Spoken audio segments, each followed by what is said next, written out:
Hello guys, welcome to special education. दोस्तों, आज है 18 अप्रैल 2020 और आज द हिंदू न्यूज़पेपर में जितनी भी मोस्ट इंपॉर्टेंट वोकैबलरी, चाहे आपकी वो एडिटोरियल सेक्शन में आई हो या फिर न्यूज़पेपर में किसी भी सेक्शन में आई हो या फिर किसी हेडलाइन में यूज़ हो, जो कि आपके एग्जामिनेशन पॉइंट ऑफ व्यू से बहुत ज़्यादा इंपॉर्टेंट बनती है, वो हम डिस्कस करेंगे। और एज़ यूजुअल आप लोगों को पता है हम ट्रिक्स के थ्रू वोकैबलरी याद करते हैं।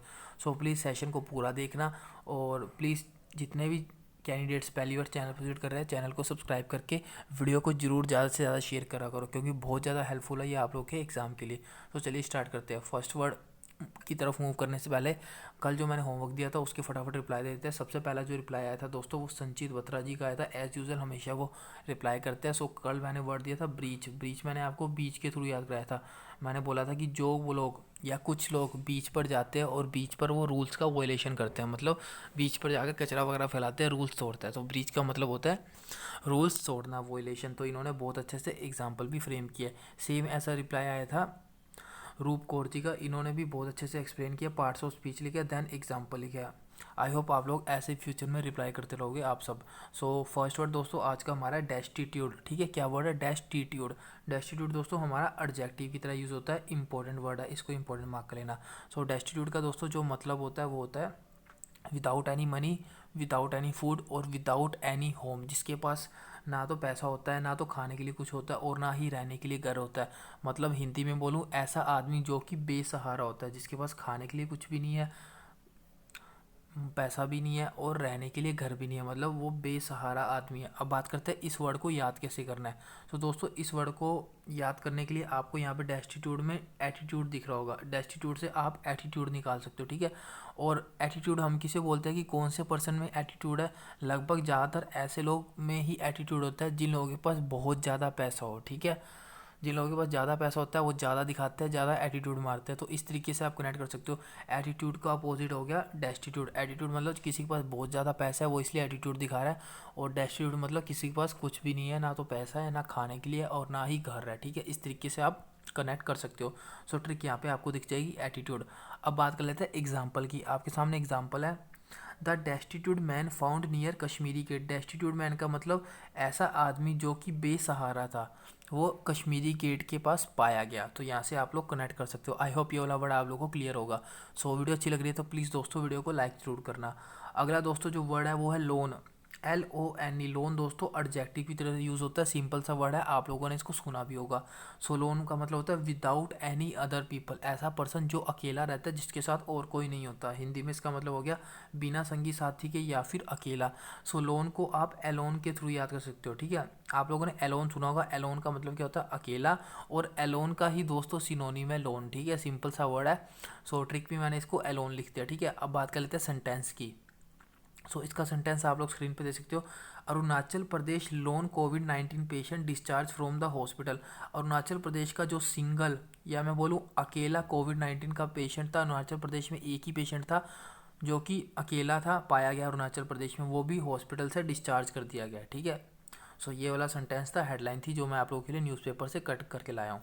अगला दोस्तों जो वर्ड है वो है सैक। SAC के। दोस्तों सैक हमारा वर्ब की तरह यूज़ होता है, जिसका मतलब होता है दोस्तों to tell an employ that he or she can no longer work for you. मतलब आपने किसी को बोल दिया कि अब आप मेरे लिए काम नहीं कर सकते, मतलब आप उसको नौकरी से निकाल रहे हो। ठीक है, मतलब उसको सैक कर रहे हो। हिंदी में इसका मतलब होता है किसी कर्मचारी को नौकरी से बर्खास्त कर देना या फिर किसी कर्मचारी को नौकरी से निकाल देना, उसका मतलब होता है सैक।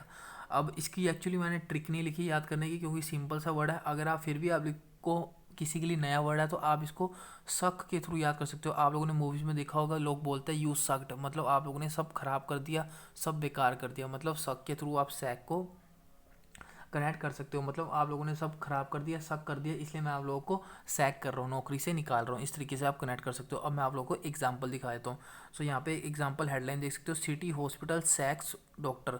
सिटी हॉस्पिटल ने डॉक्टर को बर्खास्त कर दिया, सैक कर दिया। यहाँ पे सिटी हॉस्पिटल सब्जेक्ट है और ये सब्जेक्ट सिंगुलर है, इसलिए सैक के आगे इन्होंने एस लगाया। ठीक है, so city hospital sacks doctor. City hospital ने डॉक्टर को बर्खास्त कर दिया या निकाल दिया। आई होप इतना आप लोगों को क्लियर होगा। अगला दोस्तों वर्ड है प्ली। ये वर्ड एक्चुअली कल मैं यूज़ कर चुका हूँ, आज दोबारा ये वाला वर्ड आया है, इंपॉर्टेंट है, दोबारा रिपीट करूँगा तो आप लोगों के लिए रिवाइज हो जाएगा। सो प्ली दोस्तों हमारा नाउन की तरह यूज़ होता है, जिसका मतलब होता है एन इम्पोर्टेंट और एन इमोशनल रिक्वेस्ट, किसी से आप इम्पोर्टेंट और इमोशनल रिक्वेस्ट करते हो उसको हम बोलते हैं प्ली, ठीक है, जिसका मतलब होता है सशक्त और भावुक निवेदन, या फिर किसी से याचना करना, किसी से निवेदन करना, या फिर किसी से आप अपील करते हो, ठीक है। और प्ली को कल मैंने कैसे याद कराया था, प्लीज़ के थ्रू याद करवाया था, ठीक है। प्ली का मतलब ये होता है निवेदन करना, रिक्वेस्ट करना, अपील करना, याचना करना, और प्लीज़ का मतलब ये होना है आप, मतलब होता है आप किसी से रिक्वेस्ट कर रहे हो, ठीक है। सो प्ली को आप प्लीज़ के थ्रू कनेक्ट कर सकते हो। एक्चुअली कल पढ़ा चुका हूँ और आज ये नई हेडलाइन है जिसमें ये वाला वर्ड यूज़ हुआ है, इसलिए ये वाला वर्ड मैं आप लोग के लिए लेके आया हूँ।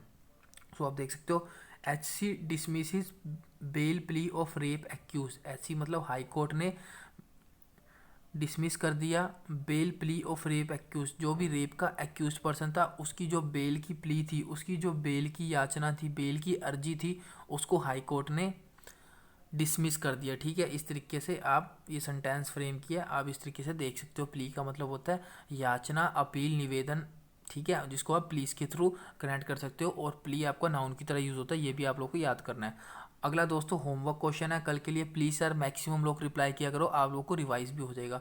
सो यहाँ पे लिखा हुआ स्टैगर्ड, इसका आप लोगों को मेरे को पार्ट्स ऑफ स्पीच लिखना है, उसके बाद इसका मीनिंग लिखना है, और फिर आप लोगों को इसका एग्जाम्पल देके बताना है, ठीक है। स्टैगर वर्ड कैसे यूज़ किया जाता है, ये वर्ड मैं ऑलरेडी ट्रिक्स के थ्रू आप लोगों को करवा चुका हूँ। अगला वर्ड है दोस्तों डिलेमा। डिलेमा नाउन की तरह यूज़ होता है, जिसका मतलब होता है दोस्तों a situation in which you have to make a difficult choice between two more person. एक ऐसी सिचुएशन आ गई आपके सामने जिसमें दो में से आप लोगों को एक चीज़ चूज़ करनी है, दो या ज़्यादा में से आपको सिर्फ एक चीज़ चूज़ करनी पड़ेगी, मतलब कन्फ्यूज़न की सिचुएशन, जिसको हिंदी में बोलते हैं दुविधा। आप दुविधा में पड़ गए, आप बहुत ज़्यादा कन्फ्यूज़न है कि कौन सी चीज़ चूज़ करें। सो डिलेमा को आप ऐसे ही कनेक्ट कर सकते हो। डिलेमा यहाँ पे लिख रहा है आपको दिल माँ, ऐसे बोल सकते हो आपकी दिल में या दिल में बहुत ज़्यादा कन्फ्यूज़न है, दिल में बहुत ज़्यादा डिलेमा है, दिल में बहुत ज़्यादा दुविधा है कि क्या चूज़ करें। इस तरीके से आप कनेक्ट कर सकते हो, ठीक है। ट्रिक मैंने ऐसी बनाई है, दिल में बहुत ज़्यादा डिलेमा है, दिल में बहुत दुविधा है, दिल में बहुत कन्फ्यूज़न है कि क्या चूज़ करना चाहिए। सो इस तरीके से आई होप आप लोगों को ट्रिक अच्छी लगी होगी। और सेंटेंस देख सकते हो आप, dilemma after delivery boy test positive, मतलब जैसे ही डिलीवरी बॉय को टेस्ट किया गया और वो कोविड-19 पॉजिटिव पाया गया, उसके बाद बहुत ज़्यादा डिलेमा हुई, बहुत ज़्यादा दुविधा होने लगी, ठीक है, बहुत ज़्यादा दुविधा, क्योंकि डिलीवरी बॉय आप लोगों ने न्यूज़ सुनी होगी पॉजिटिव आया था, उसके बाद ये बहुत सारे लोगों के संपर्क में आया था। आई थिंक 72 लोग को इसके बाद क्वारंटाइन किया गया था ढूंढ ढूंढ के, जिन लोगों को इन्होंने सामान डिलीवर किया था, और ये अपने स्टाफ में जिन लोगों से कॉन्टैक्ट में आया था। सो आपको तो बस डिलेमा याद रखना है, dilemma after delivery boy test positive. Dilemma मतलब दिल में डिलेमा, दिल में बहुत ज़्यादा दुविधा है या कन्फ्यूज़न होना। अगला दोस्तों जो वर्ड है वो है स्लेज हैमर, काफ़ी इंपॉर्टेंट वर्ड है, ठीक है। स्लेज हैमर ये हमारा नाउन की तरह यूज़ होता है और नया वर्ड है, ठीक है। आई थिंक डेफिनेटली पूछा जाएगा बैंकिंग एग्जाम में, तो न्यू वर्ड्स ज़्यादा पूछे जाते हैं और ये डेफिनेटली पूछा जाएगा आपके एग्जाम में। स्लेज हैमर का दोस्तों मतलब होता है use to describing a way of behaving that is too forceful. Hindi में इसका मतलब होता है ज़बरदस्ती किसी से काम करवाना, ठीक है।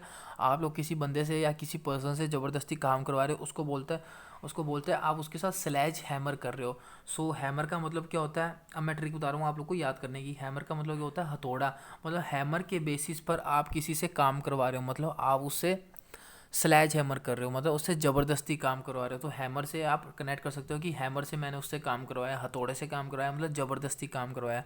सो ट्रिक भी मैंने यही बनाई है कि हैमर के बेसिस पर किसी को स्लैज हैमर करना, मतलब हैमर के बेसिस पर किसी से ज़बरदस्ती काम करवाना, उसको बोलते हैं स्लैज हैमर।